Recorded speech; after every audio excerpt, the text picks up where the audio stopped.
some economists and other commentators have been arguing that the economic/financial crisis that we are facing, though serious, is relatively easy to fix. All we have to do is to A. Implement and raise the right taxes and reduce the wrong ones, and B. Reduce overall expenditure while raising expenditure targeted at the poor and development and cutting other expenditure by a lot. The right taxes mentioned in this context are property tax and taxes on real estate, agricultural income tax, and taxes on the income of traders and other groups who are currently not in the tax net. At the same time, there should be a reduction in indirect taxes like flat taxes on services, sales tax and taxes on imports. The idea, clearly, would be to increase direct taxes on those who are able to pay while reducing them for those who cannot, and therefore should not be paying taxes. On the expenditure side, the idea would be of overall reduction in expenses by moving to more targeted subsides for the poor, the removal of subsidies, of which there are many for the rich, and the removal of inefficiencies on the expenditure side. The overall thought is that if by doing the above the government can remove the fiscal deficit over time, as we run surpluses, the problem of twin deficits, foreign currency and domestic fiscal deficit, will become more manageable. The economic and political crises are not isolated events. Sounds simple enough. But we have known all this for decades now. Economists and policymakers have been talking about agricultural income tax, taxes on real estate and property, and taxes for traders for at least 30-odd years. And we have also been talking of making government efficient and reprioritizing expenditures for the poor, and for development in general and human development in particular for a long time as well. But all this has not happened. Clearly, it is not so easy to do it then. The real question is why have we not been able to do what has been mentioned here? When we raise taxes, and we do it all the time, why is the focus on indirect taxes and usually in presumptive or advance mode? Why have we not been able to reduce subsidies for the rich? Why do we have a large sugar industry when we have known for a long time that it is a waste of water and other resources and the land under sugarcane cultivation can be utilized better for other purposes? Why do we still end up protecting and subsidizing the 50-odd richest families who have sugar mills? And it is the same story in a number of other areas as well. For instance, why has it been so hard to tax real estate? We currently face a political crisis as well. Democracy is limping badly. The hybrid governance arrangements, once a stable equilibrium for the elite, have been destabilized due to the entrance of new players. It is not known what the new arrangement will be and when it will become clear, if at all.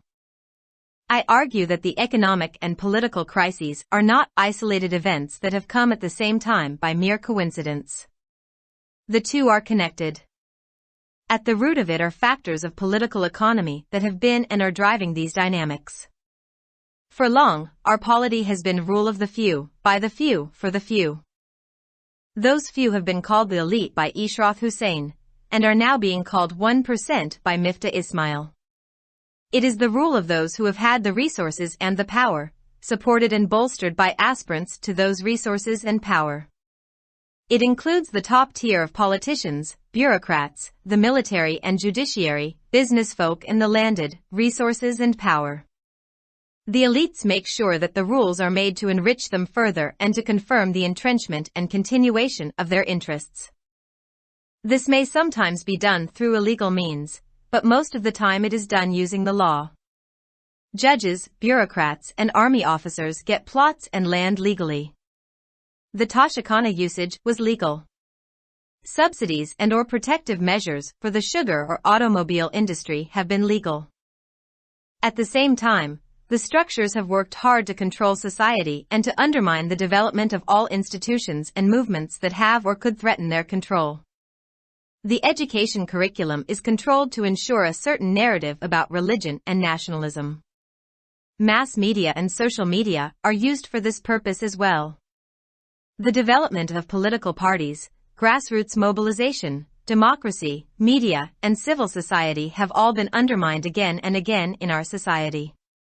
Student unions in most provinces are banned even today. This has made mobilization and/or organization of the masses a lot more difficult.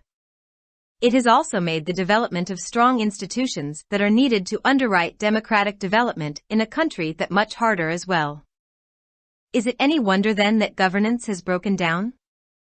And we have not been able to implement simple solutions that could solve the economic problems we currently face? It is naive to think that solutions and their implementation is simple. The structures that have given rise to these problems cannot be the ones that provide us with the solutions as well. For change to take place, something has to give. It might happen, as the crises deepen, that the elites and the institutions that protect them start fighting amongst themselves for scarce resources. Maybe that will break down the current equilibrium. The current economic and political crisis might be an early sign of the coming battle. Maybe this will bring about the change in structures that we need. Many other countries have faced similar crises, and some have resolved them successfully as well. But this does not mean that all can. It just shows that it can be done, though the solutions for each country tend to be context-specific.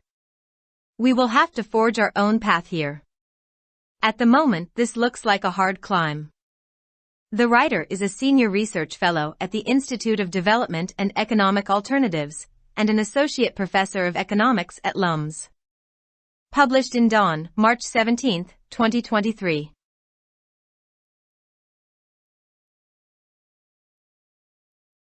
For more videos, subscribe our channel. Dawn Vocabulary. youtube.com/@dawnvocabulary. Like, subscribe, share and comments.